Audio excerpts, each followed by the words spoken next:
नमस्कार विद्यार्थी मित्रांनो, आज आपण तुमच्या पाठ्यपुस्तकातील तिसरं प्रकरण ज्याचं नाव आहे घातांक व घनमूळ हे प्रकरण आज आपण अभ्यासणार आहोत. तर घातांक म्हणजे काय? समजा एखादी कोणतीही संख्या जर आपण घेतली, त्या संख्येच्या डोक्यावरती एखादी दुसरी संख्या लिहिलेली असते. तर ही जी डोक्यावरची संख्या असते त्यालाच आपण घातांक म्हणू शकतो. व घनमूळ म्हणजे काय? तर कोणत्याही संख्येचं जसं आपण वर्गमूळ काढतो त्याचप्रमाणे आपण त्याचं घनमूळ देखील काढू शकतो. तर आजच्या भागामध्ये मी तुम्हाला इथे काही उदाहरणे समजावून सांगणार आहे. तर चला तर मग आपण घातांक व घनमूळ ह्या प्रकरणाला सुरुवात करूयात. तर समजा मी इथे एक संख्या लिहिते बघा, 2 गुणिले 2 गुणिले 2 गुणिले 2 गुणिले 2. आता बघा बरं, या ठिकाणी मी कोणती संख्या वापरली आहे? 2. आता बघा याचा किती वेळा गुणाकार केलाय बघा, ही दोन्ही संख्या 1 2 3 4 आणि 5, म्हणजेच 2 या संख्येचा मी किती वेळा गुणाकार केलाय? तर 5 वेळा. म्हणून आपण ही संख्या अशी देखील लिहू शकतो. 2 आपण खालची संख्या कोणती आहे? 2, म्हणजे 2चा किती वेळा गुणाकार केलाय? 5 वेळा. म्हणून आपण 2 लिहिणार आणि त्याच्या डोक्यावरती आपण 5 ही संख्या लिहिणार. या ठिकाणी याचा अर्थ काय आहे? तर 2 या संख्येचा आपण 1 2 3 4 5 वेळा गुणाकार केलेला आहे.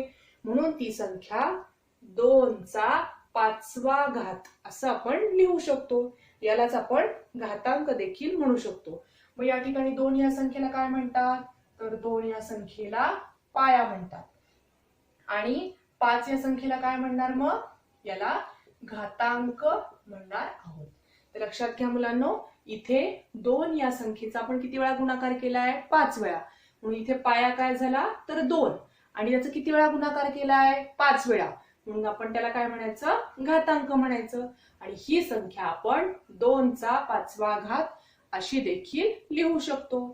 तर आपण आज काय करणार आहोत मुलांनो? तर या ठिकाणी आपण अशा काही संख्या ज्यांचे घातांक आपण कसे शोधायचे किंवा काही घातांकाचे नियम असतात, तर हे नियम पहिल्यांदा आपण या ठिकाणी पाहणार आहोत. चला तर मग आपण घातांकाचे नियम पाहूयात. तर या घातांकाच्या नियमांसाठी पहिल्यांदा मी तुम्हाला सगळे नियम सांगते आणि मग आपण उदाहरणांकडे जाणार आहोत. चला तर मग पहिल्यांदा आपण घातांकाचे नियम पाहूयात. इथे आहेत घातांकाचे नियम. आता इथे मी नियम पहिल्यांदा लिहिते बघा. पहिल्या घातांकाचा नियम काय आहे बघा. समजा m व n या पूर्णांक संख्या असतील,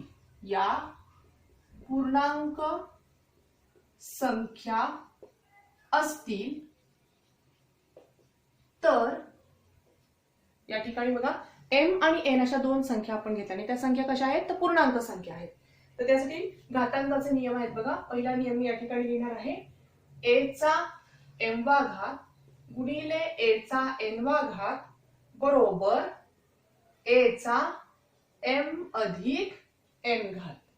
या ठिकाणी पहिल्यांदा नियम लिहून घेते आणि मग तुम्हाला समजावून सांगते. त्यानंतर बघा दुसरा नियम काय आहे? a चा m वा घात भागिले a चा n वा घात बरोबर a चा m वजा n घात. त्यानंतर तिसरा नियम आहे बघा, कंसामध्ये a गुणिले b कंसाचा m वा घात बरोबर a चा m वा घात गुणिले b चा m वा घात. त्यानंतर चौथा नियम असा आहे बघा, a चा शून्य घातांक बरोबर 1. आणि पाचवा नियम आहे a चा वजा m वा घात बरोबर 1 छेदस्थानी a चा m वा घात. त्यानंतर सहावा नियम आहे बघा, a चा m वा घात कंसाचा n वा घात बरोबर a चा m n घात. त्यानंतर सातवा नियम आहे a छेदस्थानी b कंसाचा m वा घात बरोबर a चा m वा घात छेदस्थानी b चा m वा घात.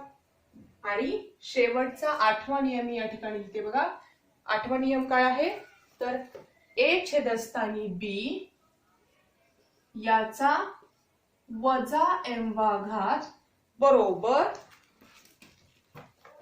बी छेदस्थानी ए कंसाचा एम वा घात.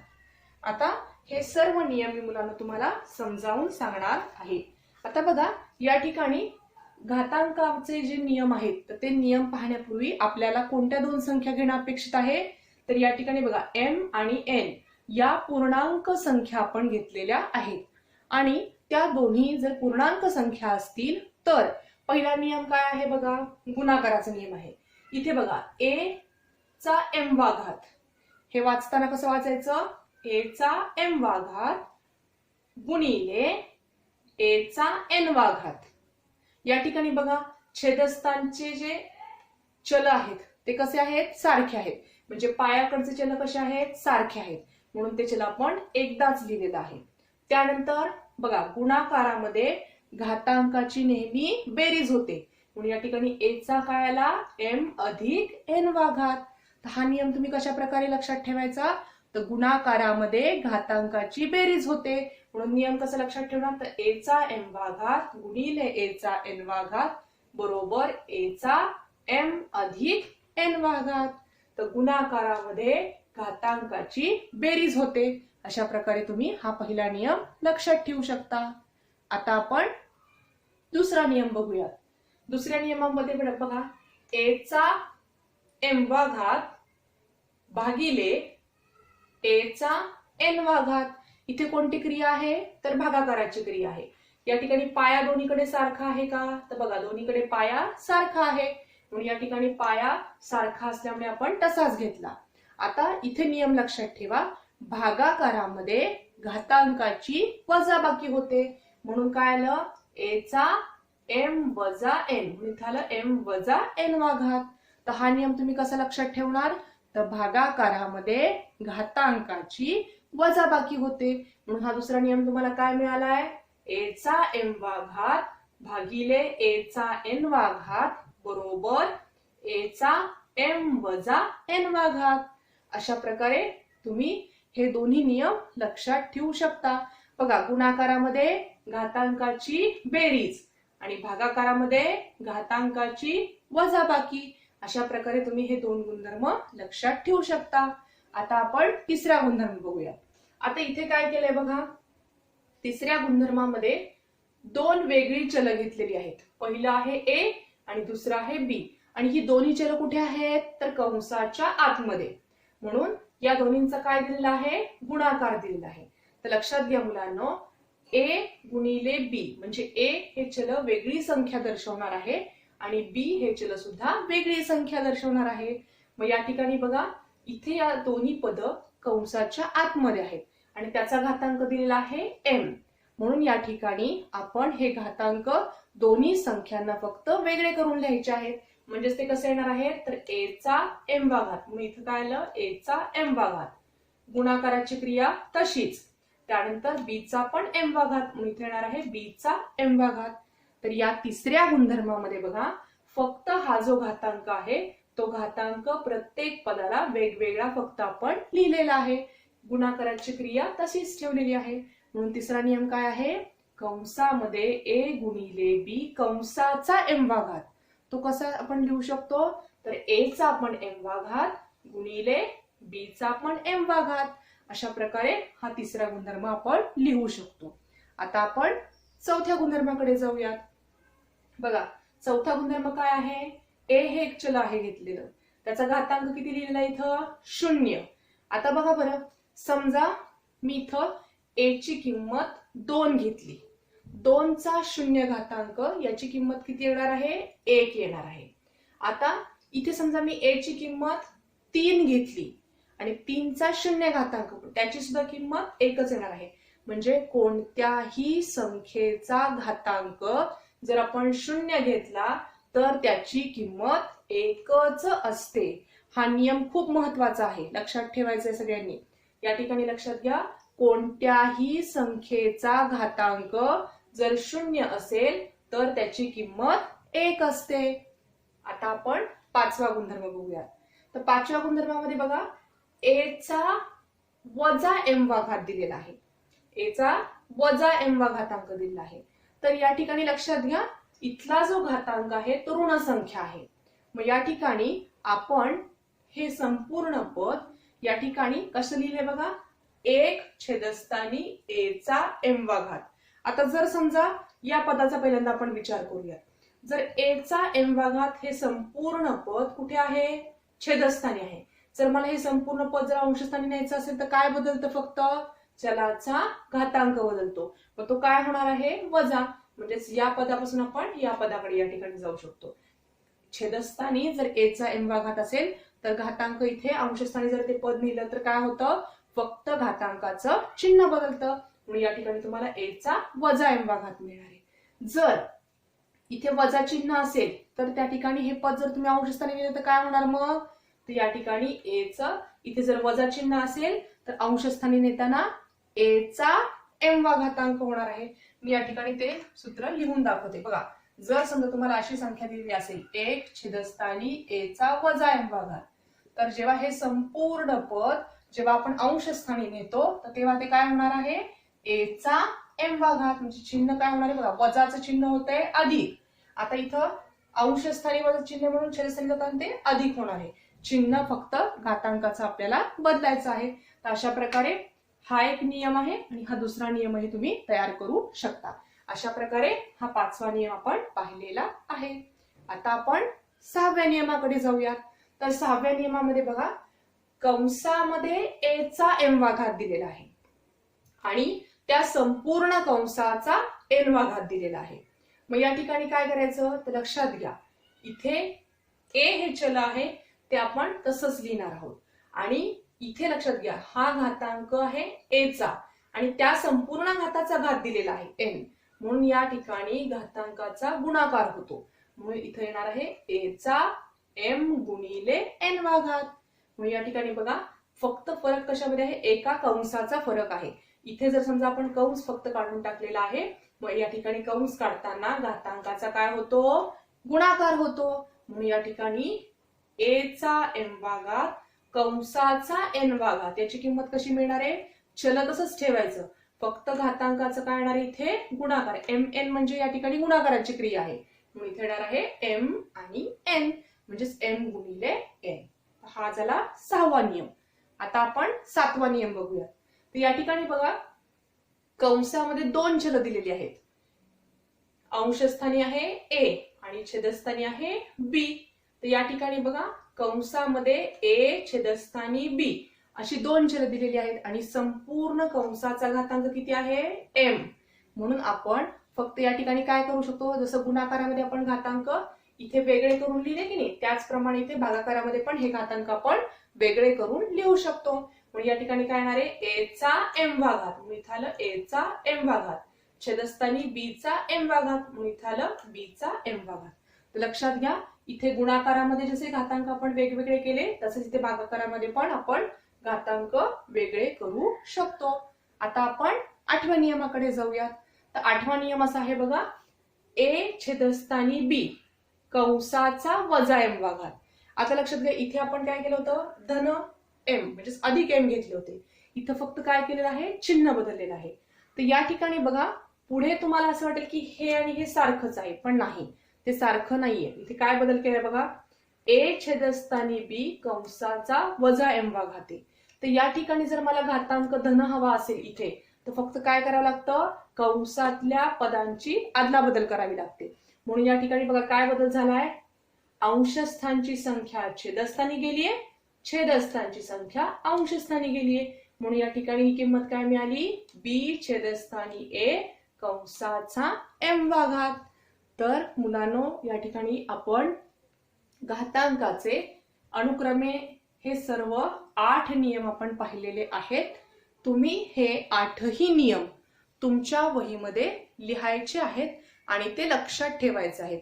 जर हे नियम लक्षात राहिले तरच तुम्हाला उदाहरणे सोडवता येणार आहेत. तर मी या ठिकाणी काही उदाहरणे तुम्हाला फळ्यावरती देणार आहे आणि ती समजूनही सांगणार आहे. तर चला तर मग आपण उदाहरणे बघूयात. तर या ठिकाणी आपण काही घातांकाचे हे नियम वापरून काही उदाहरणे सोडवूया. बघा, तुम्हाला या ठिकाणी पहिलं उदाहरण दिलेलं आहे. पहिलं उदाहरण आहे 3चा 5वा घात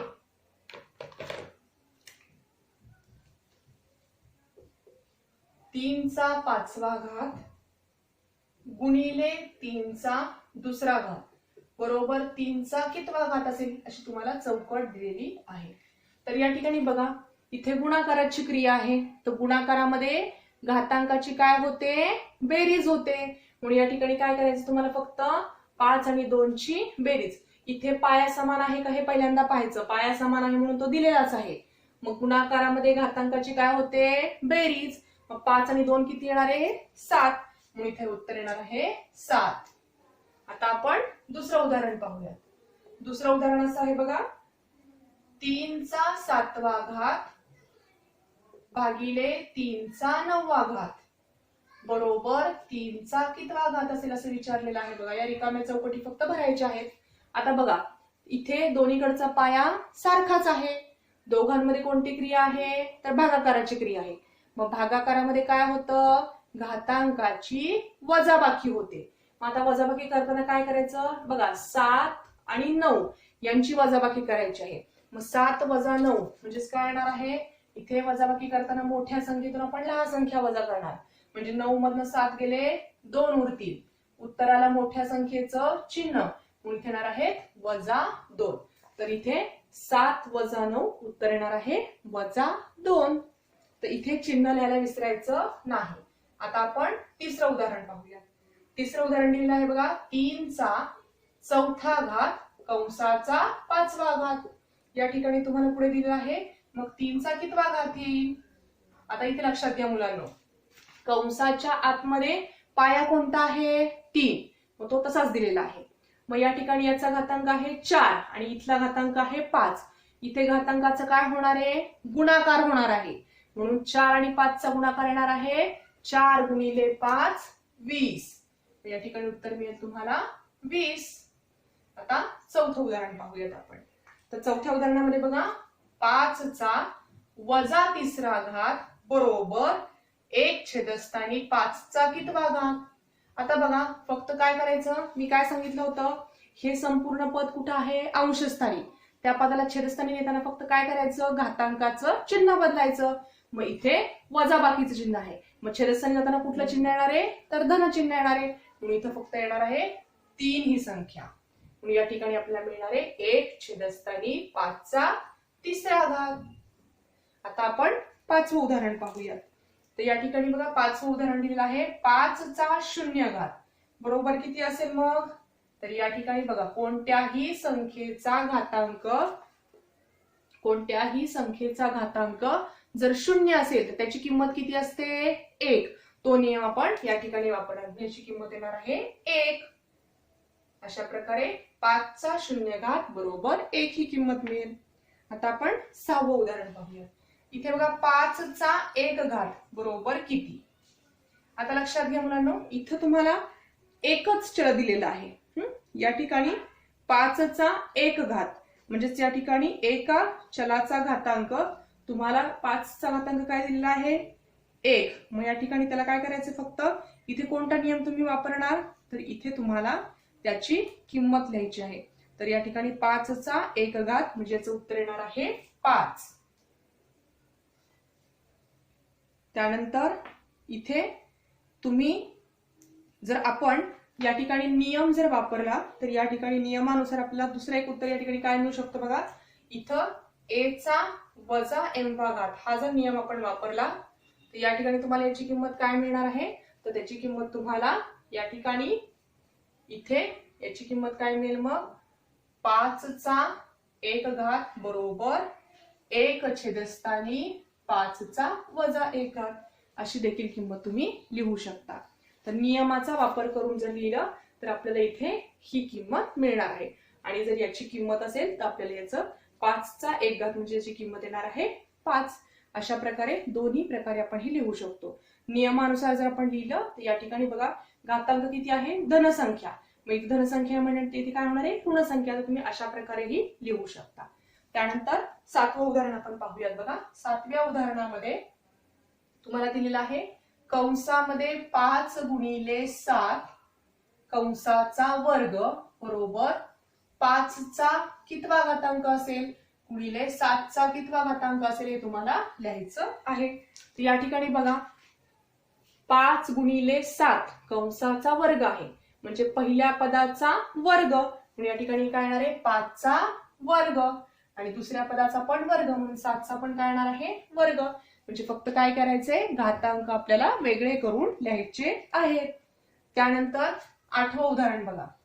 8व्या उदाहरणामध्ये तुम्हाला दिलेली आहे संख्या 5/7 कंसाचा घन बरोबर एक चौकट दिलेली आहे, छेदस्थानी दुसरी चौकट दिलेली आहे आणि संपूर्ण या ठिकाणी या चौकटीचा इथे घन लिहिलेला आहे आणि इथे देखील चौकटीचा घन लिहिलेला आहे. मग या ठिकाणी बघा आपण जे नियम पाहिले होते त्या नियमांचाच वापर आपल्याला या ठिकाणी करायचा आहे. मग या ठिकाणी 5/7 कंसाचा घन आहे म्हणून या ठिकाणी काय येणार आहे 5चा पण घन आणि 7चा पण घन. या ठिकाणी पाहणार आहे मग 5 आणि खाली येणार आहे 7. अशा प्रकारे 5चा घन छेदस्थानी 7चा घन असं आपण लिहू शकतो. त्यानंतर 9वं उदाहरण तुम्हाला दिलेलं आहे बघा. 5/7 कंसाचा वजा 3रा घात बरोबर या ठिकाणी काय येणार आहे तर तुम्हाला कंस दिलेले आहेत आणि त्याचा घन दिलेला आहे. इथे तुम्हाला पहिली चौकट आणि इथे दुसरी चौकट दिली आहे. आता इथे लक्षात घ्या मुलांनो, या उदाहरणामध्ये तुम्हाला 5/7 त्याचा वजा 3रा घात दिलेला आहे आणि आपल्याला तो घातांक काय करायचा आहे 3. मग या ठिकाणी आपण जो शेवटचा 8वा नियम पाहिला होता तो नियम या ठिकाणी वापरायचा. फक्त या पदांची अदलाबदल करायची. अंशस्थानचं पद कुठे जाणार छेदस्थानी आणि छेदस्थानचं पद जाणार अंशस्थानी. अशा प्रकारे तुम्हाला काय मिळणार आहे मग 7/5 कंसाचा घन. तर मुलांनो आजच्या भागामध्ये आपण काही घातांकाचे नियम अभ्यासले आणि त्या नियमांचा वापर करून तुमच्या पाठ्यपुस्तकातील पान क्रमांक 14 वरील 9 उदाहरणे मी या ठिकाणी तुम्हाला सोडवून दाखवलेली आहेत. तुम्ही सर्वांनी वहीमध्ये हे घातांकाचे सर्व नियम आणि ही उदाहरणे सोडवायची आहेत. तर आजच्या भागामध्ये आपण इथेच थांबणार आहोत. धन्यवाद.